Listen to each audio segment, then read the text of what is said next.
All right, let me start. We're going to continue the series on recurrent neural networks.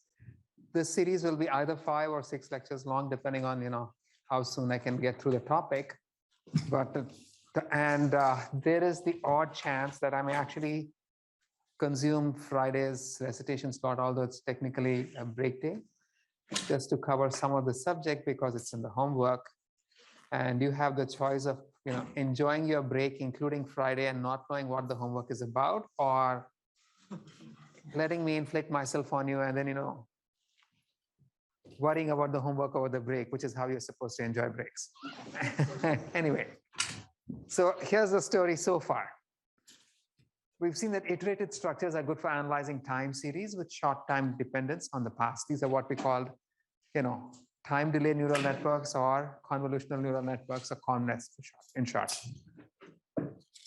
We also saw that for analyzing long-term dependence, we want recurrent structures where there's some self-reference within the network.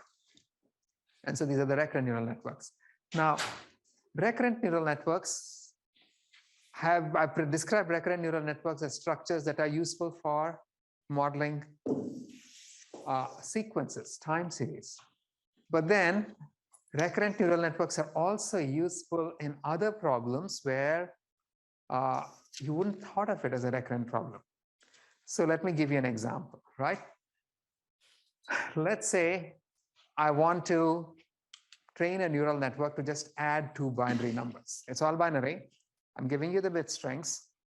And just to make things interesting, I'm going to say that there is only one hidden layer. So how large is this network going to be? Anyone want to guess? You guys? Ryan? I guess at least the amount of bits that we have. So any of the rest of you, Min, Sanchai, you want to guess?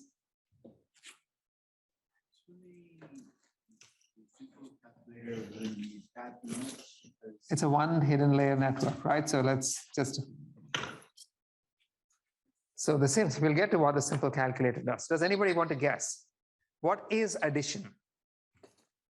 Addition is XOR, right? So if I want to do this with one hidden layer, how large is that network going to get? Exponentially large. You're going to have to need one clause for every pair of inputs that can result in an output, right? And so even if I want to say, okay, I'll let my network be deep, and so then in which case I can actually have a linearly sized network. If I want to train this network, so I don't know that this operation I'm performing is addition. If I want to train the network, how much data would I need?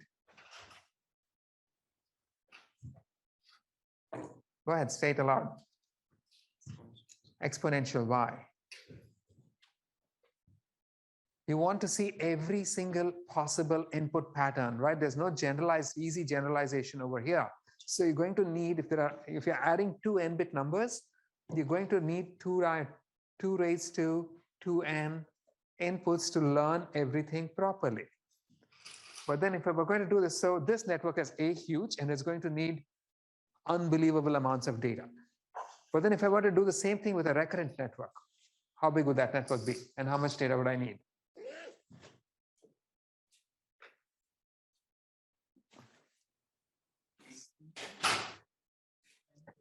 You can just do this.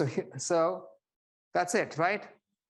The input is going to need, the network is going to need 2 bits, 3 bits coming in, 2 bits coming in from the inputs, 1. And then you have a carry bit. So it's a function of 3 bits. It's producing 2 output bits.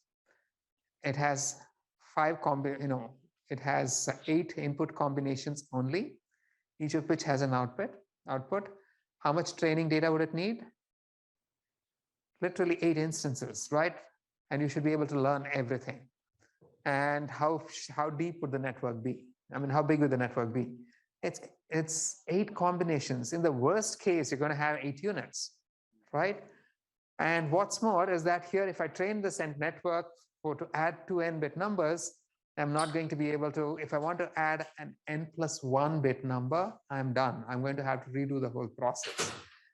This network is not going to work on it. Whereas this one here will generalize, right? If I learn something, then this is going to be independent of the number of bits in the input that I'm going to add. So what you think of as something that just analyzes series data can often have surprising uses in situations that you don't normally think of as series problems. So here's another one. This is the parity. Parity is just XOR, right? If I'm trying to compute the parity of an n-bit input, how big did we say the network was going to be if I had only one hidden layer? Anyone remember? Exponential, thank you, right? How much, if I were to just train this function, I want to learn a network, I give it many examples, and I wanted to learn the parity function. How many training instances would I need to provide? Can someone say that aloud? Thank you, right? Because you're going to have to show every possible example. And if I were to do this with recurrence, what is that network going to look like? Right.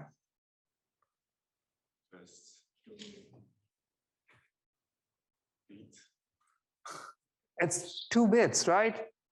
Right, because you're just, every time I add a bit, if the bit has the same, you can actually do the XOR left to right, it's associative, right? I can just XOR the output of everything so far with the new bit coming in, and I'm going to have the new XOR.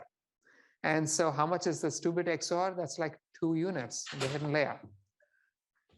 And so you can see how something that was exponentially large became trivially small when I just went from using an MLP to a recurrent network. And how much training data would this require? Very little, right? And it would learn the pattern. So it's not as if these recurrent networks are only useful in situations where you have genuine series problems where recurrence is key.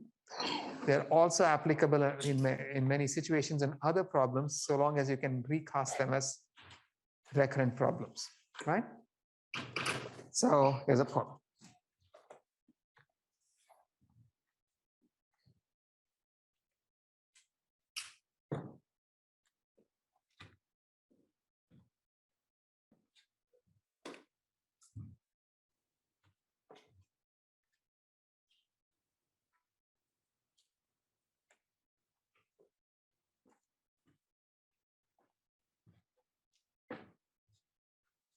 This is an easy one, so I'm going to give you only 10 more seconds. Is there anybody on Zoom? Yeah. Okay. So does someone on Zoom want to take the first problem? True. Okay. And what about the second one? Seems true also. Seems true also, right? Both of them are true. As what we just saw. Some prediction and classification problems that require very large MLPs and a large amount of training data can be solved using small recurrent networks that only require a small amount of training data. And in fact, similarly, some things that require a very large network when done with an MLP can be modeled with a much smaller network if you use recurrence. So continuing, here's the story so far. To train these networks, we computed a divergence. And what was the divergence computed? What were the terms going into the divergence computation? Again, The desired sequence of outputs and the obtained sequence of outputs. the sequences, right? The fact you always have to think about it in terms of sequences. And once we did that, we could just backpropagate those divergences and train the network. Now, how does the whole thing behave? Let's go back to this old model where I have just a convolutional network. Let's assume that my input values are all bounded. I have activation functions which don't just blow up to infinity for finite input. So the activation functions also are bounded for bounded input. Is there any condition under which the output of this network is going to blow up if the input is not blown up too? Is there any condition under which it's going to blow up?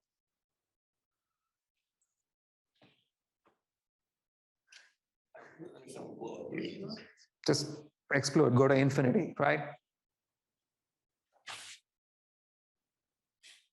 I think it could, couldn't it? Because you're doing the same thing over and over again. But this is this network, Oh, it's only 3. right? It cannot. You have 3 inputs going into the lowest layer, right? All of them are bounded. You're computing a bounded function of bounded inputs. The output is going to be bounded. The next layer is going to work out on a bounded value. It's computing a bounded function of bounded inputs. That's going to be bounded and so on, right? So this is what is called bounded input, bounded output stable, or BIBO stable. This is a term that you'll have to remember. You may never hear it again during the course of this class, but it's going to come back and bite you at some time in your life. So remember this one, BIBO stable, right? Now, so these are, and this is a highly desirable characteristic. We like to have BIBO stability in our networks. If I give it bounded input, you don't want the network output to go into something, into the stratosphere. You don't want to give you meaningless results just because of the structure of the network. Now, will this thing be BIBO? No. Right. So let's see why. How many of you think this is going to be BIBO? The input is always bounded. The input value never goes beyond, say, 1. Can this blow up? No? So it can. And let's look at how, right? Now, if I just tell you the activations are all linear, so there is no nonlinearity at all, then what can you tell me? So the notion of blowing up is going to be kind of dependent on the kind of activation function, but it can give you meaningless results. It may not blow up if the outputs are, the neural networks, all the activations are like sigmoids where the output is bounded, but then everything could just saturate and give you garbage, right? And if the activations are linear, this can blow up. Let's see how this is the case. So the reason for this is that information can keep accumulating over time over here and eventually cause things to blow up. Even if the input is bounded, the hidden unit or values can become unstable. And to see why this is so, it's sufficient to analyze the behavior of this hidden layer because this carries all the relevant information. Now, for simplicity, I'm going to assume that it has only a single hidden layer, but then we can assume, whatever we discuss over here is going to generalize. And of course, we've seen this slide before, the streetlight effect. We are really good at analyzing linear functions. When you deal with nonlinear functions, these are harder to analyze. So we're going to talk about linear functions and going to try to generalize to nonlinear functions from linear functions. Now, let's assume that this is linear. So there are no nonlinear activations. And what this means is that if you consider the hidden layer, at the hidden layer, you're computing an affine function of the input and the hidden value at the previous time. The activation is an identity activation. So HT equals ZT, but ZT is a weighted combination of HT minus 1 and XT. So the hidden value at any time is some affine function of the hidden value at the previous time and the current input. And I'm ignoring the bias, but there would also be a bias, right? Let's assume the bias is 0 and the output is just the input. Now let's look at how this goes. I can say HK, so this is the activation, right? HK is, or HT, sorry, HT is the same as ZT. Because HT is the same as ZT, I can combine these two and say HT equals some WH times HT minus 1 plus WX times XT, right? So that's this first equation. But then using the same equation, what was HK minus 1? So I've just happily switched from T to K over here because I like to keep you awake or myself confused, one of the two. Anyway, so HK minus 1 is simply going to be the same thing, right? WH times HK minus 2 plus WX times XK minus 1, correct? And now if I plug this in here, can I write HK in terms of HK minus 2? What is that going to look like? If I write HK in terms of HK minus 2, does someone want to help me over here? So I have HK equals WH, HK minus 1 plus WX, XK, right? Which is going to be what? WH times HK minus 2 plus WX times HK minus 1 plus WX times XK minus 1, correct? And now if I plug this in here, can I write HK in terms of HK minus 2? What is that going to look like? If I write HK in terms of HK minus 2, does someone want to help me over here? So I have HK equals WH, HK minus 1 plus WX, XK, right? Which is going to be what? WH times WH, HK minus 2 plus WX, xk minus 1 plus wx xk. Correct? I just plug that value in, and that is going to be wh squared hk minus 2 plus wh wx xk minus 1 plus wx xk. Correct? Now, suppose I want to write this in terms of hk minus 3. What's it going to look like? So there's a pattern over here, right? I can say wh squared and wh hk minus 3 plus wx xk minus 2. Correct? Is it right? And plus the rest of it. And what is that going to be? wh cubed times h k minus 3 plus wh squared wx h sorry, wx hk minus 2 plus wh and xk. So is there always an xk? wx, okay. And so this is going to be wh, wx, hk.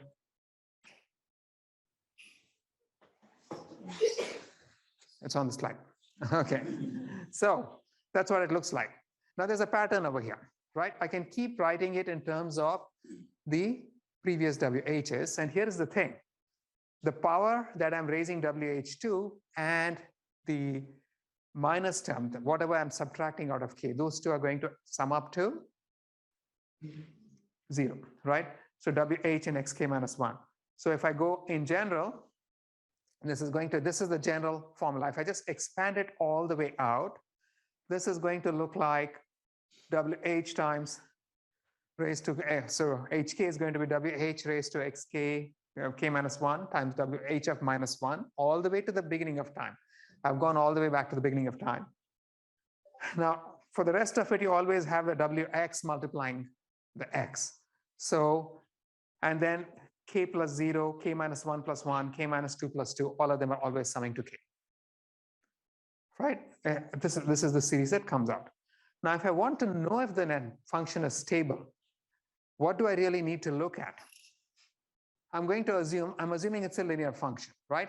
So I can just say that this term over here is the response to an input x0 at time 0 if there is no subsequent input, right? So suppose I just have a single input x0 at time 0 and all the other x's are zeros. Then let's assume for now that h of minus 1, it's the initial value is 0, right? Just for simplicity. Nothing, it doesn't break anything. So this guy is going to be the response if you have a single input at time 0 and no further inputs. This guy over here is going to be the response when you have a single input at time 1, nothing before that and nothing after. So this is basically a sum of responses for individual inputs at different times, ignoring everything else, right? And now let's just consider, so this is, I'm going to call this WH raised to K times WX, the response of the system to an input at time 0, right? And so the X, it's going to be HK X0 is the response of the system to an input at time 0 with no other inputs. HK of time 1 is the response of the system at time 1 with no other inputs, and so on. Now, in order to identify, so basically each of these, the first one is going to be, if I have a series of inputs, the first one is the response to just this guy and nothing else. The second one is the response to just this guy and nothing else. The third one is the response to just this guy and nothing else, right? It's a linear system. So I can actually pull that term inside. I'm assuming everything is scalar for now. So if everything is scalar, that it's just a network working on scalar inputs and producing scalar outputs, I can pull this x0 out because, if you look at this x0 is just a constant, right? It can come out. It's just a number. It can come out. And so this is like saying x0 times the response to an input that is unit value at time 0 and nothing else, plus x1 times a response to an input that is just a unit value at time 1 and nothing else, plus x2 times the response to an input that's just a unit value at time 2 and nothing else, and so on, right? So this one here is, I can generally write hk of 1t is the response of the hidden layer to a unit input at time t and nothing else. So that would be like an input of this kind, right? Everybody with me so far? Peter, you look confused. I think I'm okay. You're okay? All right. So, and I'm just going to say that, h of minus 1 is 0 for now, okay? Now, here's the thing. Yeah.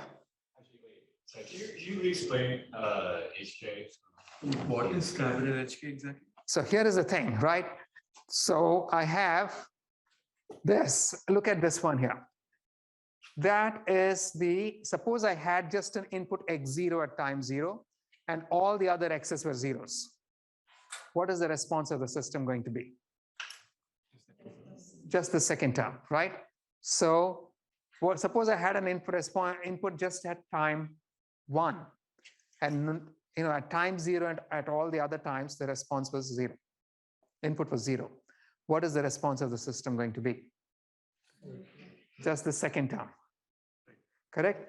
So basically when I say I can say that this block I can write as hk of x0, which is the response of the system at time k to an input at time 0 with no further inputs. Right? Because you're looking at hk over here, correct? So this over here is the response of the system to an at time k when you have an input at time 1 and no further inputs before or after, and so on. Is that making sense? Peter, that making sense?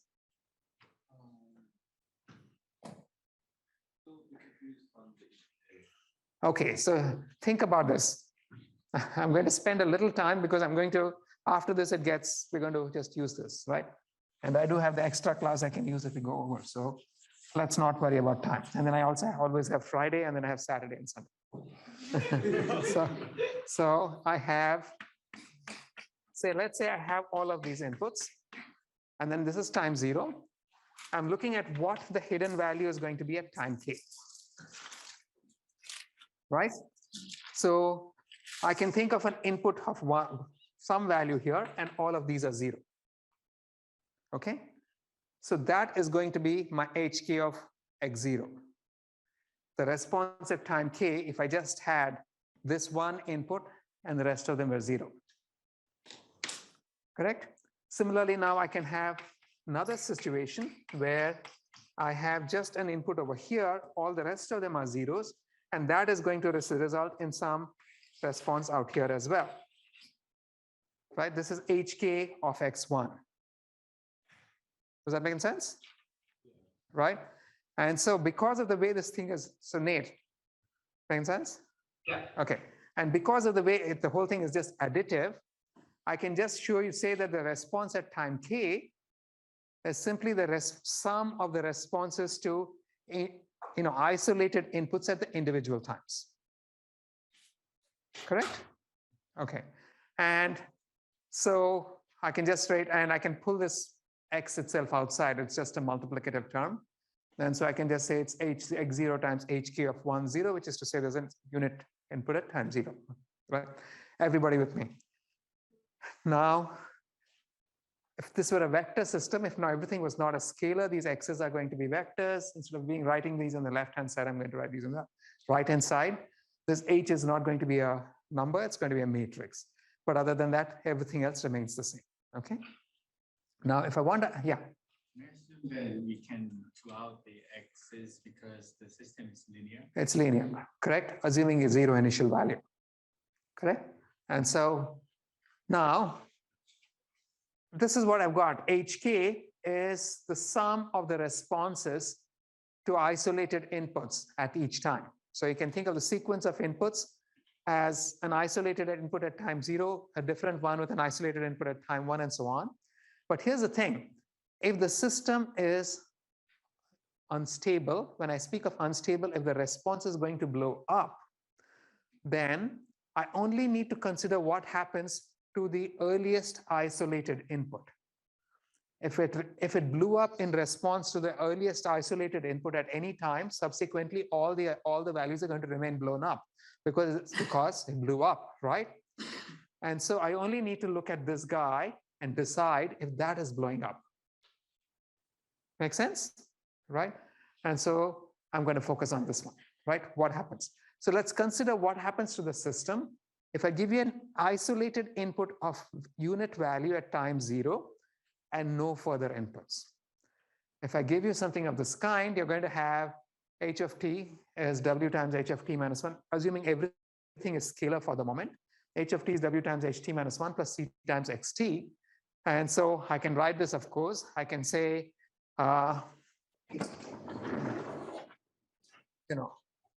h of 0 is simply c times x0. H of 1 is, because there are no further inputs, all the subsequent inputs are 0, right?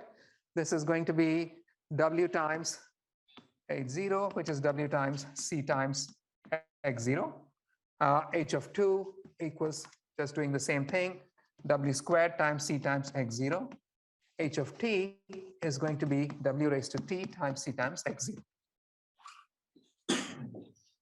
Right? What can you tell me about whether this response is going to just remain controlled, or if it's going to blow up, or is it going to die? It depends on the value of C of W, right? When will it blow up? If W is greater than 1, it's going to blow up exponentially. If W is less than 1, it's just going to vanish, right? It's going to be steady only if W equals 1, yes. It goes on or Exponential, right? Because it's W raised to T. Yeah. And so pretty soon it's just going to blow up. Here are some examples of some W's which are very close to 1. And you can see at 1.01 it's gone, right? Whereas 0.99, it disappears. Now this is for scalar recursion. What if I have vector recursion? In the case of vector recursion, the formula is still going to be the same. I'm going to say h of t, but this is a vector, is going to be W. This is my recurrent weights matrix, which is W raised to T times Wx times. Let's just assume that the initial vector is just a vector of ones, okay? For whatever reason, it doesn't matter. Now, what does Wx h raised to t look like? You can ignore what's on the slide. Using eigen decomposition, I can say Wh equals some u times lambda times u inverse. Standard eigen decomposition, correct? And lambda is going to be where lambda is going to have the form all zeros, lambda 1, lambda 2, where this is the largest value, correct? And so which I can write as lambda 1 times 1 and alpha 1, alpha 2. These are ratios, but all of these alphas are less than 1 in magnitude. I can write it like so, correct? So what is WH raised to T? That's going to be U times lambda times U inverse times U times lambda times U inverse dot, dot, dot, correct? These of course become identity, right? So I can write this as U times lambda raised to T times U inverse. Everybody with me? Correct? Which is simply going to be lambda 1 raised to T times U times 1 blah, blah, blah, and all of these alphas raised to T U inverse. Everyone with me, right? What can you tell me as T about this for large values of T? Depends on the value of lambda 1, right? If you just look at the inner matrix, as T increases, the top left diagonal element remains 1, and the rest of them are simply going to go to 0, correct? If I were to write this down more carefully, if I were to pull this board down, wait. I can write this as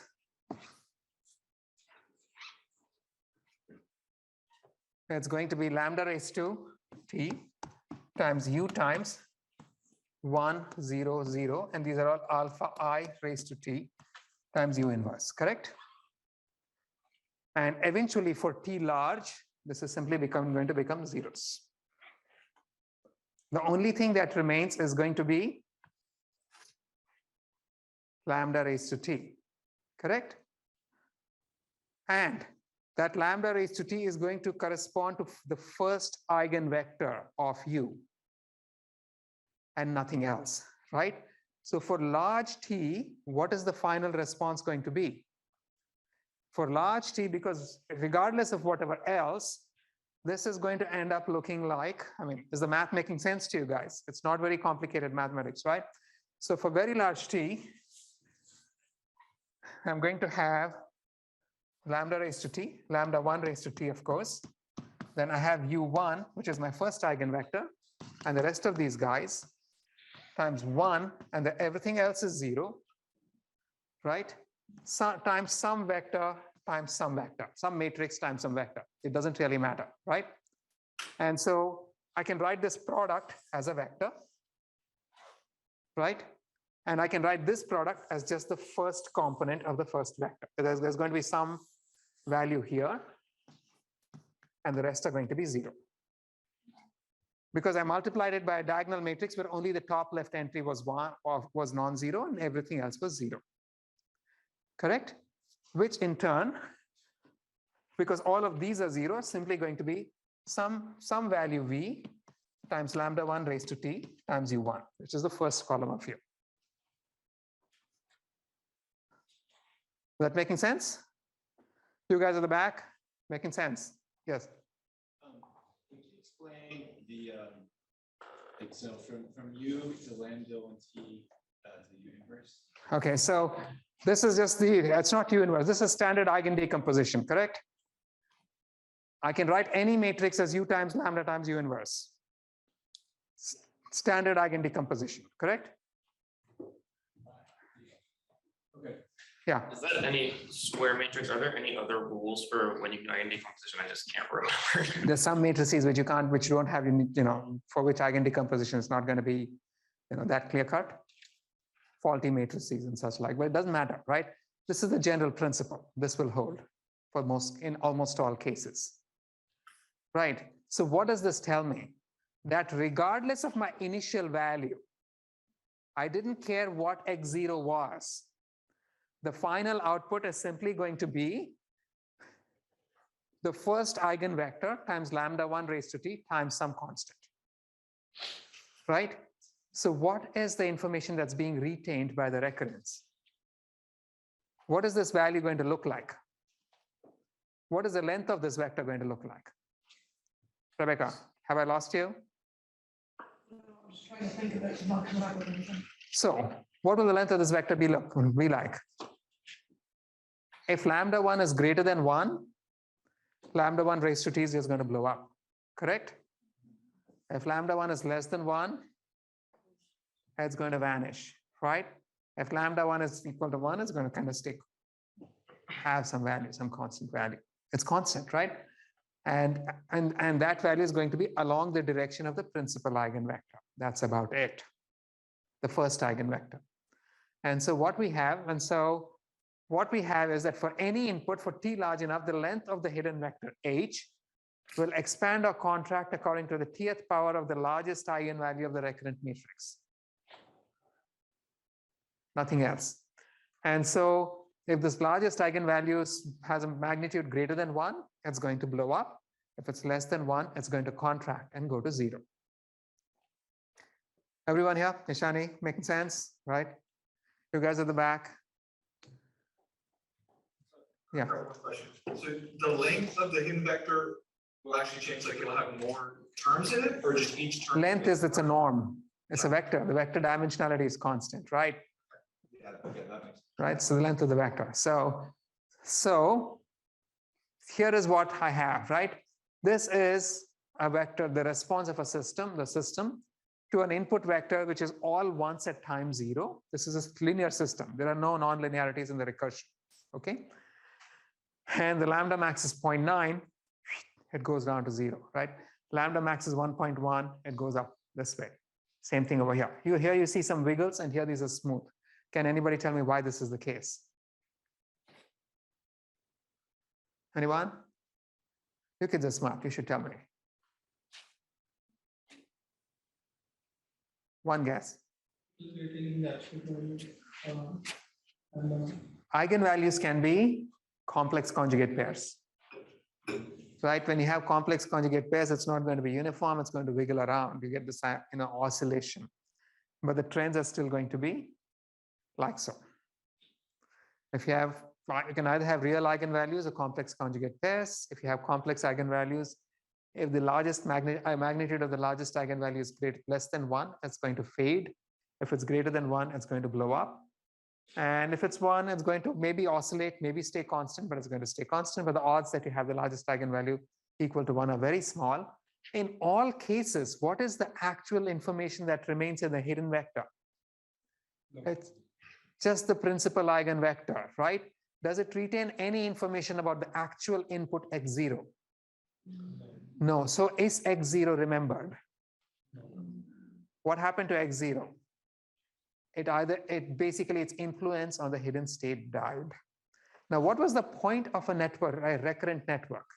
The point of a recurrent network was to remember something that happened early on and take some action based on it. Is this network satisfying that property? No, right? It's not doing so.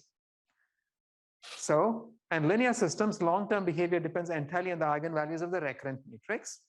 If the largest eigenvalue is greater than 1, the system will blow up. If it's less than 1, it will vanish very quickly. And the rate of blow up or vanishing depends only on the eigenvalues and not in the input. Moreover, what is remembered doesn't depend on the input. It only depends on the eigenvectors of the weights matrix, right? That makes sense to everybody? One small question. Could you remind me what alpha is? Over here. So I just rewrote this. What did I do with my chalk? The chalk somewhere here. Okay, I'm going to write this in blue. I just wrote my lambda matrix, lambda 1, lambda 2. Let's just consider a 2 by 2 matrix, correct? I can write this as lambda 1 times 1, 0, 0, lambda 2 over lambda 1, correct? That's my alpha. It's always going to be less than 1. At best, it's going to be 1. Okay? So now this is if everything was linear. What happens if I have non-linearities in the network? Here's what happens. Here I have, this is for, again, a scalar recursion. Everything is a scalar. And I have h of t equals sigmoid of w times ht minus 1 plus c times xt plus p, okay? And so I still have the bias. I'm considering 3 values for w, 1.1, 1.0, and 0.9. I'm considering 5 different values for the bias shown by the 5 colors. I'm still looking at the response to a single input at time 0 and no further inputs, okay?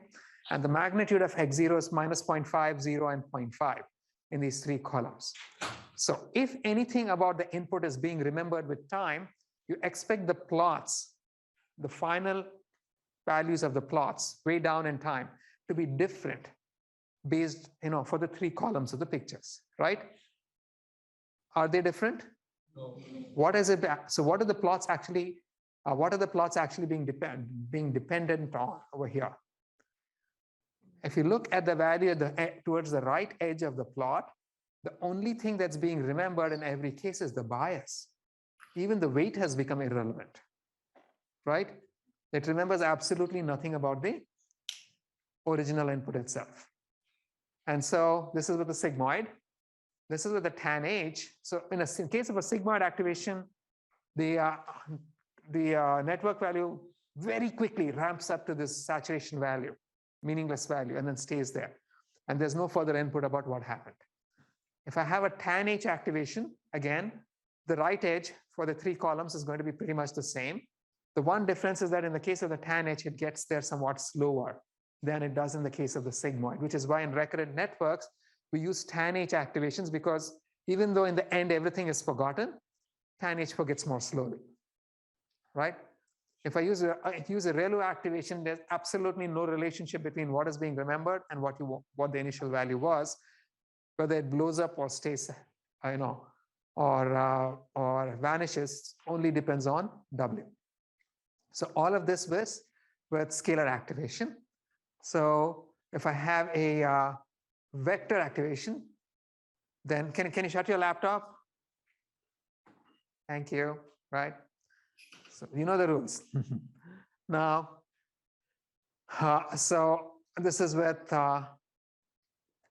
here my input is a vector, the hidden states are vectors. I have two rows, and this row, the input is the first x0 is just a vector of ones.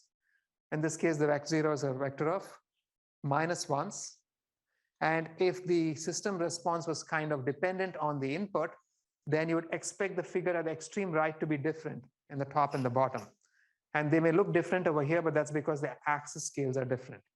If you look at it carefully, towards the right, these two are the same. These two are the same. These two are kind of the same. So the only difference is that the tan H activation sort of takes a little more time to forget what the initial value was. But in every case, the only thing that's being remembered is something that has to do with the bias and the rate at, and or if it blows up, as in the case of the ReLU, that depends on the eigenvalues of the recurrent weight matrix, right? The one guarantee is that whatever the system, the hidden state value is, has nothing to do with what you originally fed in after a while. Yeah. So the y-axis is the magnitude of the hidden state value, hidden state vector. I'm showing you the magnitude. I could have shown you individual components, and the pictures are going to look much the same. And how slower is it time H compared to sigmoid? So take a look, right? Sigmoids get saturated by this point, five steps over here. Here it takes 10 steps, or maybe for some bees it actually takes up to 15 steps in this particular example. Yeah, so it's somewhat slower, but it's still the same. Yeah, but it is slower. That much is, it becomes much more apparent if you look at this guy, right? So over here, this is taking these many steps, 8 steps, whereas for the sigmoid, it's done in 4. So it has to do with the fact that tan H takes both positive and negative values. That's all. And we can work out the math, why this is so, right? This is with ReLU, same behavior. So in every case, we find that the system's response either blows up or dies. And even when it doesn't blow up or die, the thing that it remembers is going to be more a function of the eigenvalues of the recurrent matrix than what the original input was with time. And this is not the behavior we really want. We constructed recurrent networks to remember things so that you can recall it later and act on it, and that's not happening. So you can actually perform formal stability analysis using Lyapunov functions and things like that, but it doesn't really matter. Eventually, the memory of the network depends only on the parameters of the network and not necessarily on the input. Of these, the tan H activation maybe has the best memory behavior, which is why we use tan H's, but overall, they're all pretty sad. So here's a problem.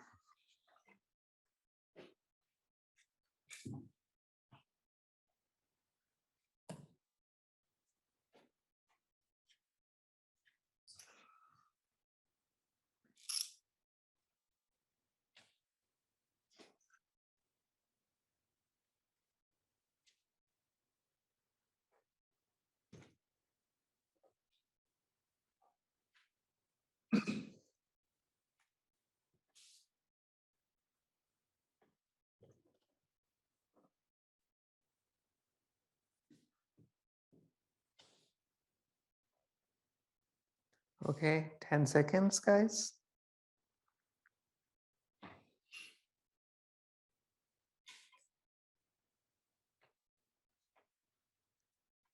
So does somebody on Zoom want to take the first question?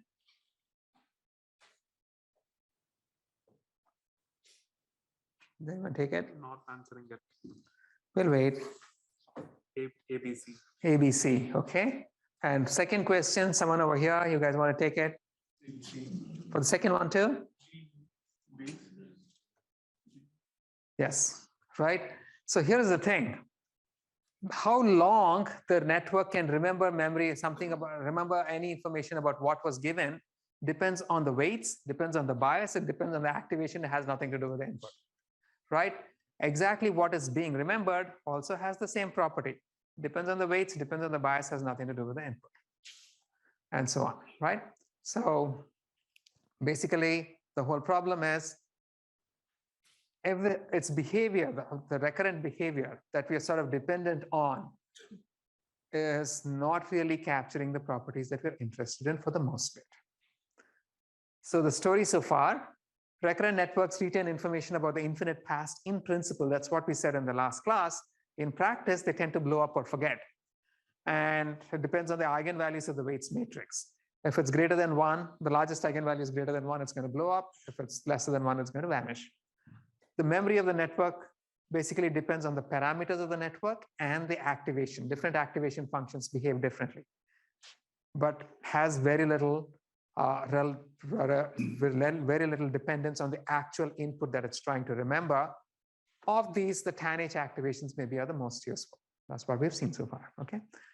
Now, so RNNs, we saw are great for time series prediction, classification, sequence generation. They can simplify problems that are much more complex with NLPs, but they're all dependent on on having in many problems, unlike in the XOR and in the addition, in many problems, you're really looking for long-term memory, and that memory is really not very great. Here's another problem, something called vanishing gradients.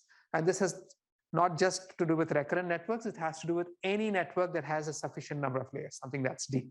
And let's see what it is. You consider any network of this kind, which is very deep, right? So what happens? Initially you compute an affine function of the input, then you apply an activation to it, then you compute an affine value of that output, then you apply an activation to it, and so on. As you keep going through the network, it's basically a nested function where you're applying an activation to a function of the previous layer, which is a function of the previous layer, which is a function of the previous layer, and so on, right? So the divergence is also a function of the final output of the network. The divergence is also a nested function. Now, just chain rule, right? If I have something of this kind in a function, I mean, look at everything. It's function of some W times the output of the previous layer, right?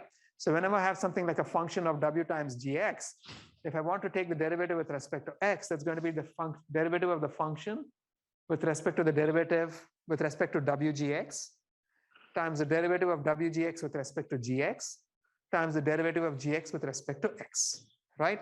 And what is the derivative of WGX with respect to GX? Just W. So this is simply going to be, and so if I write W times GX equals Z, this is simply going to be the derivative of F with respect to Z times W times the derivative of G with respect to X. Left to right. This is bad notation. It's not useful for vectors. This is more appropriate, but this is what happens, right? Anytime I write a nabla over here, I'm speaking of the derivative with respect to the argument, which can itself be very complicated. So this notation clear here? Now, if I write this guy, the derivative, if I have the divergence is a nested function. If I want to see how it relates to the input, it's the divergence is some function of an affine function of some function of an affine function of some function of an affine function all the way to the input, right? So if I compute the derivative of the divergence with respect to something, any intermediate value even, that's going to be the derivative of the divergence with respect to its argument, which is the output of the network, times the derivative of the output of the network with respect to the affine term at the output layer, right? Times the derivative of the affine term with respect to the output of the previous layer, which is just the weights matrix, times the Jacobian of the next layer, times the weights matrix, times the Jacobian of the next layer, times the weight matrix. We've seen this. I'm not giving you anything new, right? So if I want to see what, for any given divergence, what is the derivative going to be like with respect to, say, some 17th layer way down? How do I figure this out? To figure this out, now the derivative of the divergence with respect to the output of the network can be anything. It could be a very large vector with very large components. What happens as it goes through the network? For this first, let's look at these guys. That's what happens, right? This is this chain of products. These guys are the Jacobians of the activations, right? What is your typical activation function? Okay, what is a Jacobian of an activation function? The Jacobian is a matrix of derivatives, right? Self-derivative and cross derivatives. And all the self-derivatives are along the diagonal. the cross derivatives are off diagonal, right? So if you have a scalar activation where each output depends only on the corresponding affine value, the Jacobian is going to be a diagonal matrix. This is the most common kind of Jacobian that you're going to encounter, right? What are these guys look like? What is your typical activation function? Give me some activation function. ReLU, okay. What is the largest magnitude of the derivative? 1. Some other activation function. What is the largest derivative? 0.25, right? Something else. What is the largest derivative for the if I have a tan H activation? 1, right? Soft plus.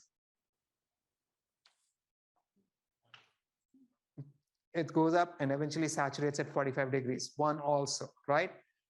These diagonal terms, if you look at here is a typical activation function. The derivative is going to go up from 0, it's going to peak, and then it's going to come back down. The peak value is never greater than 1, right? And so these diagonal terms are capped at 1.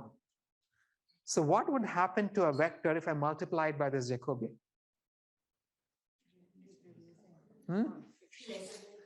All the components are going to either stay the same or they're going to shrink. Correct? And so multiplying by the Jacobian is always, in the best case, it retains the length of the vector. Otherwise, it's going to be a shrinking operation. Regardless of everything else, the multiplication by the Jacobian is going to be a shrinking operation.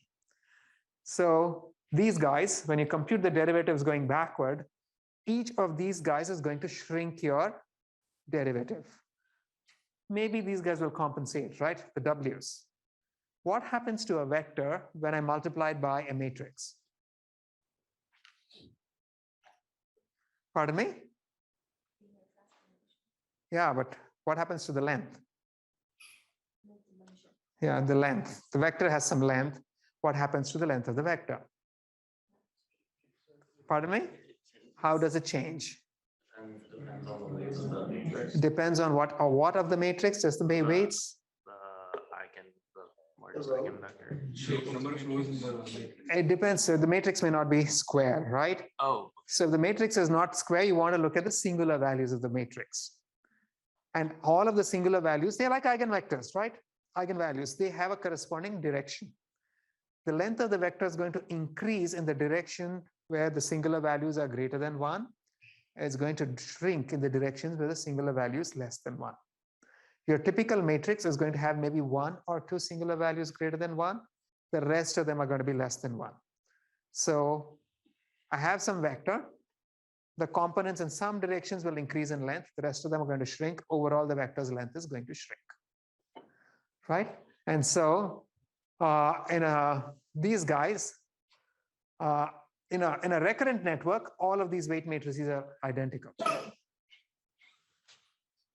Right, all of these are guys the same. So this chain product is going to expand along directions for which the singular values of the recurrent weight matrix, which is actually going to be square, are greater than 1. And it's going to shrink in directions where the singular values are less than 1. And so repeated multiplication by the weights matrix is going to cause either a blow up if the largest singular value is greater than 1, and it's going to cause a blow up specifically in the direction of the corresponding eigenvectors. In every other direction, it's going to shrink. And typically, our singular vectors are going to be singular values are going to be less than 1, right? Most of them. So it's just going to shrink. Moreover, because of these Jacobians, even if it's going to only blow up in the direction in which you have a largest singular value greater than 1, singular value greater than 1. But even if it's pointing in that direction, the multiplication by the Jacobian is going to change the direction. And so the next multiplication by the weight matrix is going to make it shrink. So you can think of the whole thing in terms of these pairs, right? The product of the Jacobian and the weights matrix. And so repeated multiplication of delta D by these terms, or nabla D by these terms, is going to expand the derivative in direction where each stage has singular values greater than 1. It's going to shrink it where each stage has singular values less than 1. By the time you get to the early layers, you're going to find that the derivatives have exploded in a small number of directions, And in the majority of the directions, they've just gone away to 0, right? And so as the network depth increases, this is going to get worse and worse and worse. You probably guys have dealt with, vanishing gradients and such, like you've heard the term. Why does it happen? You just saw the reason. So is this making sense? All of you guys, right? Any doubts? Okay. So let's see what happens. In this case, I've actually done, we've trained an 19-layer MNIST model with different activations, and we've looked at the derivatives, and this is at initialization. At initialization is when the gradients are largest. As the network trains, the gradients are going to become smaller and smaller and smaller. And this is a gradient map, output to input. And what do we see? That at the initialization, the gradient is somewhat large for all of the neurons in the output layer. But then by the 5th layer, the gradients have disappeared with the ELU activation. This is with the ReLU activation. It's even worse. This is with sigmoid. It's even worse. With its tan H, it's even worse. It's kind of like the sigmoid. So what we find is that in every case, this is a batch derivative, the derivative over a complete mini batch. And you can see that as you go through the network, by the time you get to the 5th or 6th layer, all the derivatives have essentially vanished, right? And in fact, maybe which one of these actually retains the derivative longest? I think that the ELU activation is the one that holds it longest, right? Just to give you an idea, in your training, what would you use? This has something to do with it. So this is for a batch. What about individual instances, training instances? You have the same picture. So you have, I've chosen the best activation of the lot, ELU. And you can see in every case, beyond the halfway point of the network, there are no derivatives left for the name. Now, here's the thing. The picture is kind of not completely honest. It's not that all of the derivatives have gone to 0. There's a small number which are so bright that it's not being shown. The majority of the derivatives basically disappeared. And you have a very small number of terms that remain. Basically, what the network is telling you is that although I have this very large network, there are a very small number of terms that eventually influence the output, where if I perturb those, the output would have tremendous changes. The majority of the parameters are of the kind where wiggling them by a great amount is not going to change the output very much. Right? So we have this issue with these networks. Yeah. So if only very few of them are actually affecting the output, why do we bother calculating the gradients for them? We don't know which ones are going to be doing that, right? Can we tell if the gradient is really small in a previous The iteration? point is, this is not desired behavior. We don't want this, right? This has been fixed. That's why you use this. We spend a lot of effort trying to fix this, like your resonets are some way of ensuring that gradients actually don't vanish, but as a consequence, they blow up. But yeah, you have other issues. The key point is this, right? ELU activations maintain gradients longest, but in all cases, they effectively vanish after about 10 layers. Your results may vary. And both batch gradients and gradients for individual instances disappear. In reality, a tiny number are going to blow up. So adding to our lessons, recurrent networks are supposed to retain information from the infinite past. In practice, they are poor at memorization. The hidden outputs can blow up or disappear depending on the parameters of the network and the activation. But if you're trying to train these networks, you also have this issue. Recurrent networks are very deep networks. Everything that we spoke of about vanishing gradients holds for any deep network. In the case of recurrent networks, the depth can be, it's this guy, right? Let me go all the way back to see a picture to show you how deep the network is. And it's this one. That's a very deep network. It's as deep as the number of time instance you've got. And so inevitably, the gradients are going to disappear, right? So you can't train them either. And so, recurrent networks, I have the picture here. I didn't have wasted my time. These are going to vanish, right? Now, so here, things are vanishing going forward. It has problems remembering things for a long amount of time. Things are vanishing going backwards. It's not able to propagate gradients. It basically just propagates gradients along some principal components, and everything else is kind of lost, right? So neither of these are desirable behaviors, but let's focus on the memory. In many kinds of situations, okay, wait, let's have a poll.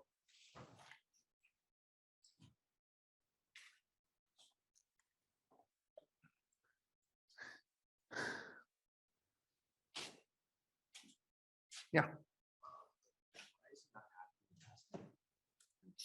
In ResNet. Can you post that on Piazza? We'll take that offline. Because in the ResNet layer, you have this path through the network, and then you have this bypassing thing which adds to it.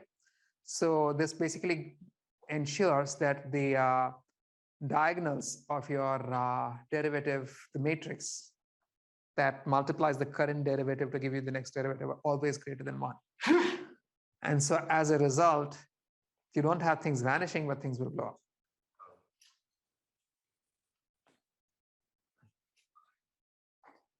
All right.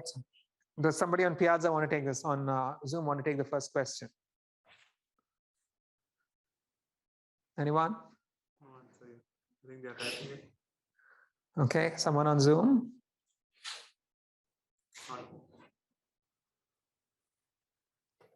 Is there anybody on Zoom? There are 100 people, 400 people. So someone is All of them are true. all of them are true. Okay. Over here. So Jihan, second question.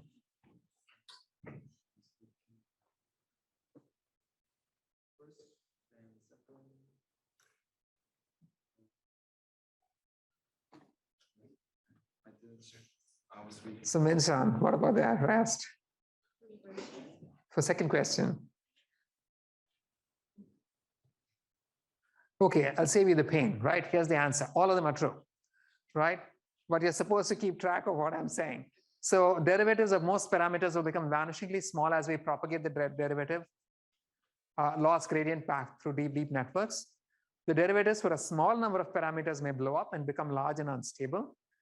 The derivatives would be more stable if the weights matrices had singular values equal to 1, because they're not going to be shrinking things. If all the singular values were equal to 1, but you're not going to get anything of that kind in general.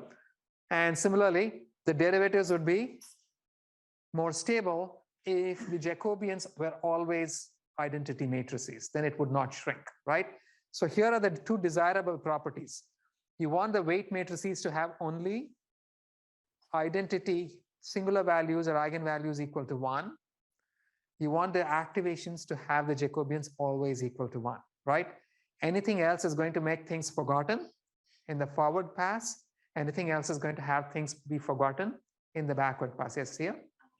Please tell us the difference between the WX and the minus K. They're like, some of them are square, so we're using the eigenvalue, some of them are not square, we're using. So in the general case, for a deep network, you can have layers be different widths. So the weight matrices are not guaranteed to be square. In a recurrent network, yeah, because every layer, it's the same thing at every point. Make sense? Right? So the special case, that's all. Any other questions? So, okay. Now the memory of the recurrent network is limited because the recurrent weight matrices are not unitary. The eigenvalues are not all equal to 1. If they were equal to 1, it's just going to hang on to things, right? But it's not, and so bad things happen. The memory is also limited by the fact that you have nonlinear activation. When I have nonlinear activation, that's going to cause things to saturate or blow up. So we saw the problems. The weight matrices by itself are going to make things bad. The activations by themselves are also, bad actors in the whole business of recurrence. So the memory would be more stable. What would be the best case for memory? What would be the best case for the weight matrices for the memory to be stable? Say it aloud, please. Identity matrix, right? So can you say that even louder so people can hear this? You want the weight matrix to be an identity matrix, right? What about the activation function? What do you want it to be? What do you want the Jacobian of the activation function to be? So, yeah, pardon me? One, is there a 1? Identity matrix, right? So for the best case behavior for both memory and for derivatives going back is for the weight matrix and the Jacobians to be identity matrices. Whereas we have this other situation where they're not, what the network remembers or how it propagates derivatives backward, both are going to be messed up. and depend more on the properties of your network, the network, than what it is you're trying to propagate forwards or what it is you're trying to propagate backwards. And this is important, right? We want things to have memory, but then there's something very specific. The memory is not arbitrary. Let's say you are writing a recurrent network to parse code, C code. If you see an open parenthesis, you're going to hold on to the thought that I've just encountered an open parenthesis. But how long do you want to hold on to it? Till you find the closed parenthesis, and there's no idea where you have no idea when that can happen, right? I see an open curly brace. I'm writing a program which could be 4 lines or it could be 40,000. I have to hold on to that memory till I find the closing pattern. So I need to be able to hold on to memory forever until I get a trigger from the input saying this can be forgotten, right? That is the kind of behavior we really want in many situations. Do the networks that we've seen so far have that property? How long do they have? How long they remember depend on? The activations and the parameters. Absolutely nothing to do with what is supposed to trigger it. It only depends on something completely ridiculous, which is the parameters of the network. So the memory retention of the network depends on, the rest is mystery and magic. But let's explain it, try to explain it anyhow, right? So the memory network behavior of the network depends on the W's and the F's. And it doesn't matter what the W is, it doesn't matter what the F is. They're going to make bad things happen, right? You all agree that I want F to have an identity Jacobian. What is a function that has an identity matrix Jacobian? That's the identity function, right? What is a function that has an identity weight matrix? Identity weight matrix, right?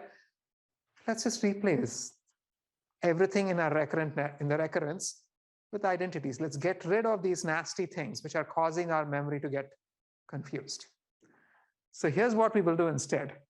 I'm going to have a network that retains useful memory arbitrarily long to be recalled on demand, where I'm going to retain the memories until a switch based on the input flags if this is okay to be forgotten or not. So I detect an open parenthesis. I'm going to hang on to this thought until I detect a closed parenthesis on the input. And I find that based on what I've already got, this thing has got to be, now it's worth forgetting it, right? So basically, I'll capture some initial value. And then at each time, I'm going to have a switch which checks the input to decide if the memory must be modified or not. It has no other intrinsic parameters. So this is what the network will look like. This is what we call the constant error carousel. You have some memory coming in. There are no weights. Every horizontal connection is an identity transform, right? There are no activations. Instead, at each time, you have this multiplicative gate which looks at the input and other things perhaps to decide if this memory has been modified or not. So, you might have this C parsing code which says, which has one line in memory hanging on to the idea that, oh, I've seen an open parenthesis. And then for every subsequent input, it's going to say, is this a closed parenthesis? Yes. Okay, let me forgive this. No, I'm going to leave it in place, right? That's the kind of behavior that we want. Now, we're not explicitly going to tell it what to remember and how to forget. These will be learned, but this is the general concept. So the actual network is going to be of this kind. No weights, no nonlinearities. The only scaling is through this gating term that captures other triggers. Like I've seen pattern 1. Have I also seen pattern 2, and should I forget? But then something that's linear is not really doing anything useful for us, right? The entire business of neural networks has to do with having these non-linearities operate on the variables. So the actual nonlinear work is done by other portions of the network that compute a workable state from whatever is being held in memory. So the constant error carousel is the memory, but then you have other parts of the network doing nonlinear stuff that work off this memory. And now, what do these gates depend on?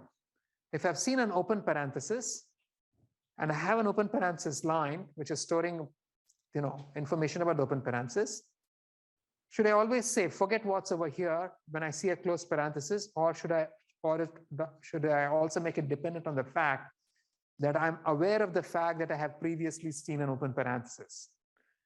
I obviously need to make it dependent on what is currently in memory, right? So this gate depends on the current input, but must also depend on the current hidden state and other context, right? The more context you have, the wiser the decision it's going to make, correct? And so this could include what's in raw memory, for instance. All of these together are going to tell it how to inform the memory itself. And this is what gave us this crazy thing called the long short-term memory unit, which explicitly latch onto information to prevent decay or blow up, and just perform all triggering based on the inputs. So here's what a standard recurrent neural network looks like. I would like to talk in terms of cells simply because it's convenient to talk about it in terms of cells. But in a standard recurrent neural network, you have some hidden state coming in from the past. You have some input coming in. You're combining these through a tanh activation, which is what we saw was the best possible activation, right?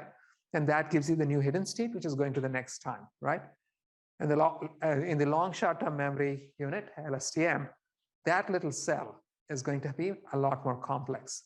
You have multiple things coming in from the left, and you have the raw memory and a hidden state, which are not necessarily the same thing. The memory is what is storing stuff.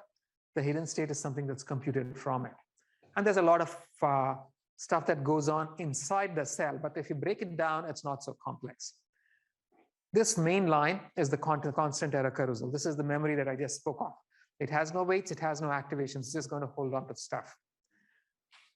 So this carries information through, it's only affected by gates.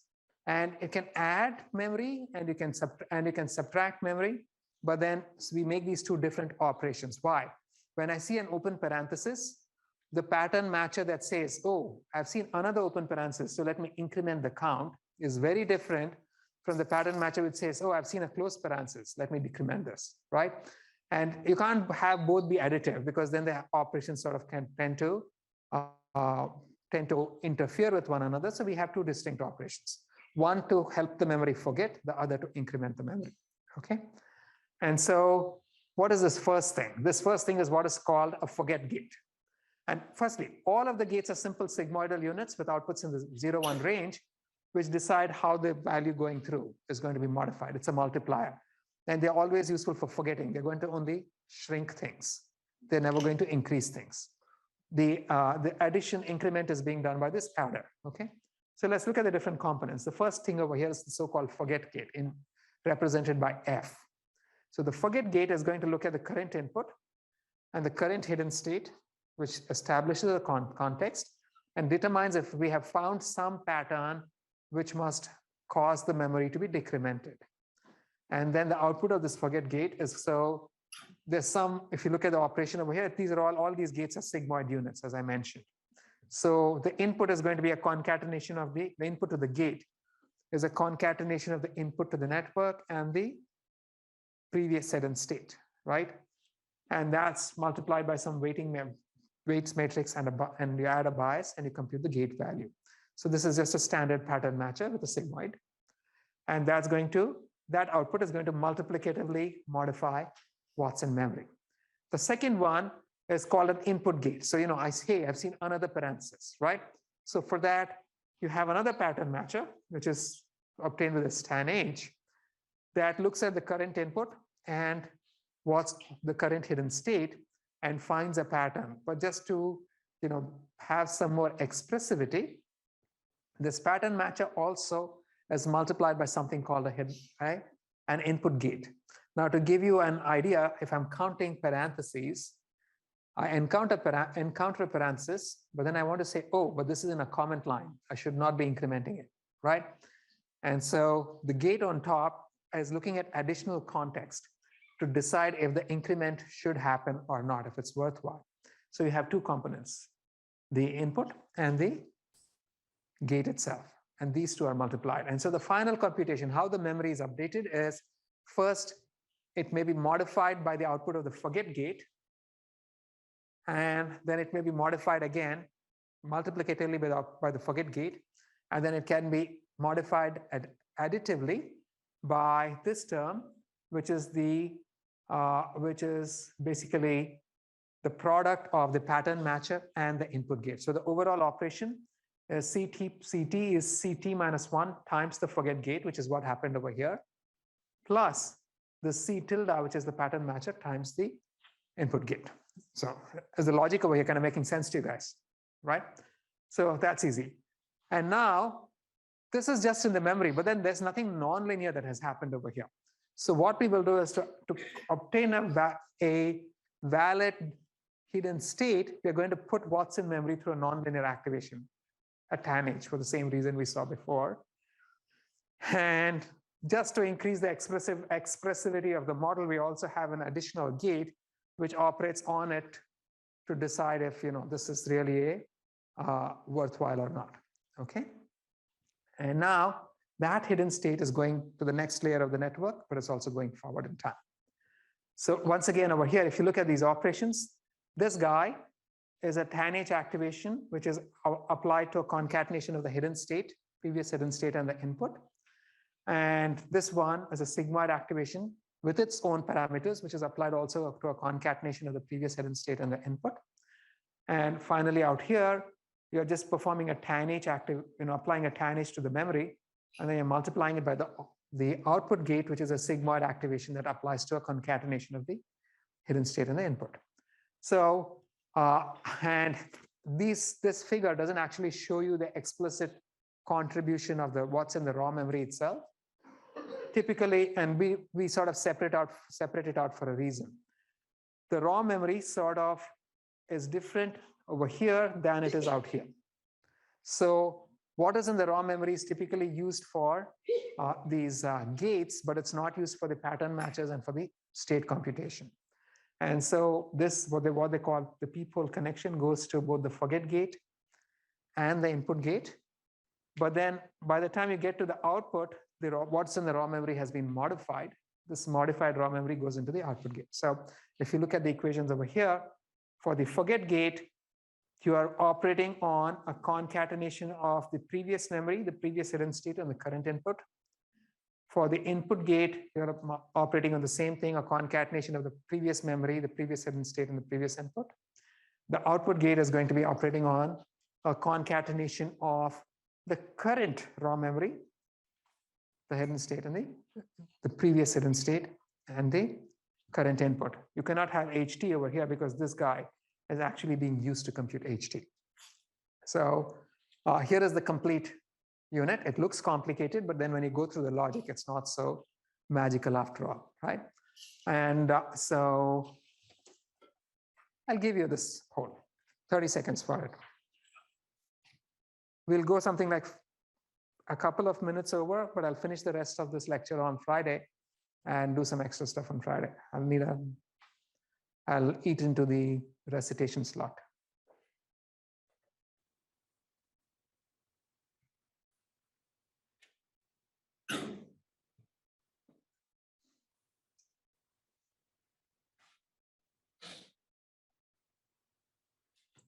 Okay, 10 seconds, guys. All right, Channel, give me the answer.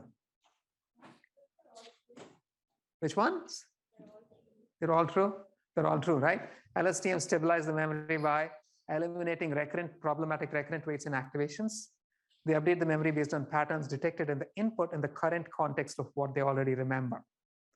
And in the absence of external cues, they can remember a pattern forever because, everything is just going to keep getting passed on. They're suited to building pattern analyzers requiring long-term memory, like code parsers that can verify if an open brace has been properly closed. So we introduce the problem, we introduce why we have the problem, and we propose a solution, right? So here's the overall computation itself. So if you look at the computation going left to right, you have the raw memory and the hidden state coming into the cell and the current input. So first you would be computing the forget gate.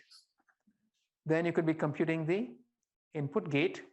Then given these two guys, you can compute, and then you can compute the output of the pattern matcher. So you'll be computing F, I, and C tilde.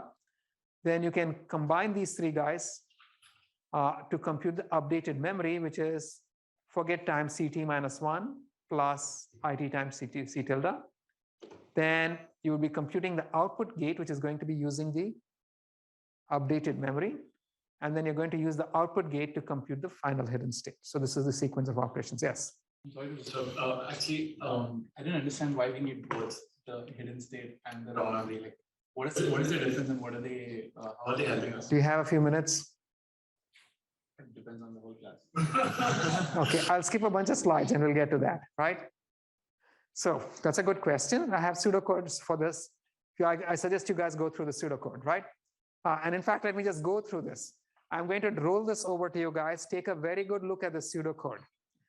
And I'll tell you why training this network is going to be a serious pain in your posterior. And that's because, look at the derivatives. If I want to compute the derivative of the gradient with divergence with respect to CT, what are all the different ways in which CT depends on, the divergence depends on CT? Here's one path, right? There's a contribution to this. Here's another path. Here's a third path. Here's a fourth path. Here's a fifth path. And so on, right? You can keep adding, right? Similarly, what is the dependence on? And there's also a path coming from up there, right? Don't forget. So if you begin looking, and if I look at the derivative for HT with a divergence with respect to HT, you have the same kind of nastiness going on. You cannot really write out the formula. So how on earth are we actually performing this differentiation? We don't. This is where we actually use code. We are going to use the same trick that we used in for CNNs, right? And the trick is this, that when I'm writing a forward code, I just wrote the affine value for the forget gate, then I computed the gate value. Then I computed the affine value for the input gate, and I computed the input value, right? Affine value for the pattern matcher, the pattern matcher value. Then I modified the raw memory. I computed the affine value for the output gate. I computed the gate value. Then I computed the final hidden state, right? This is the forward code. If I'm computing derivatives, here's what happens. Whenever I have something of this kind where I have y equals f of ABC, then I'm going to be computing dA, dB, and dC, which are the derivatives of the divergence with respect to A, B, and C, as some function of the derivative of the divergence with respect to y. So I will be given the derivatives for the outputs, and I'm going to be computing the derivatives for the inputs, right? So I just flip the computation. I'm just going to do this very simple thing. I'm going to compute my derivatives backwards. So I'm assuming that I've been given the derivatives with this output C0 and CO and HO, right? So going backwards, I'm going to assume that I have the derivatives with respect to of the divergence with respect to CO and HO. The last operation was, HO was O times tan HC, right? So using the rule that we did before, I have DO equals DHO times tan H. And then D of tan H is DHO times O, right? So I have the derivative of the loss with respect to the output of the activation. Now, given D of tan H, I can compute the derivative with respect to C0. And so I've computed go through the code carefully, right? So then I go to the previous one, O equals sigmoid of Z0. At this point, I already have the derivative with respect to O because I've computed it out here. I can use that to compute the derivative with respect to ZO, right? At this point, I have the derivative for both ZO, so I can compute the next derivatives, and I can take my steps backward through the code, computing the derivatives for every single line. And then I can just pass the whole thing together. So if it's actually very simple to write derivatives for this, if you look at it in terms of the operations that you perform, right? So I'll skip that, but let me answer your question. That's why I took the extra time. Why? Why do you need all of these things, right? Can we simplify? And so people have indeed been trying to suggest various models where you get rid of what look like spurious parameters. Why do I need to store a C and an H? When an H is being derived from C, it makes no sense, right? So why do I need to have an input and a forget gate. If something is an open parenthesis, it's not a closed parenthesis. If something's a closed parenthesis, it's not an open parenthesis. If something means my memory has to be incremented, it means it doesn't have to be decremented. If something says my memory must be decremented, it has no business telling me it must also be incremented, right? I can combine these operations. I can have a single gate which does both the forget and the input operations. And it's going to be 1 minus sigma going up for forgetting and sigma going as the input, right? Similarly, I don't need to actually do this tan h and store two different values. I'm just going to pass this raw memory through and let whatever operations happen within the cell. So this raw memory came in and then went through the tan h out here, right? It went through whatever non-linearities had to happen out here. So you see what happens. I can simplify this operation, and so that's what gave us the GRU cell, which is a simplified version of LSTMs, and it turns out they do just fine, right? So there are other variants that you yourself could come up with. The idea is to hang on to the principles, and you can design your own LSTM-like cell, and the odds are it will work just as fine. You don't need that much detail, and it will simplify your life and your code, right? The concepts must be held on to. That's why I call this, black magic, right? When it was first proposed, it wasn't clear why this worked, but we know now why. And so if you have a recurrent network, each of these green boxes is now going to be a cell with that entire complex structure that we just saw. And you could have this in both forward and backward, for unidirectional and bidirectional networks. So to close the lecture just a few minutes late, LSTMs are an alternate formula. So our recurrent networks are poor at memorization. Memory can explode or vanish depending on the weights and the activation. They also suffer from the vanishing gradient problem during training because the error at any time, which means that the error at any time cannot affect updates too far in the past.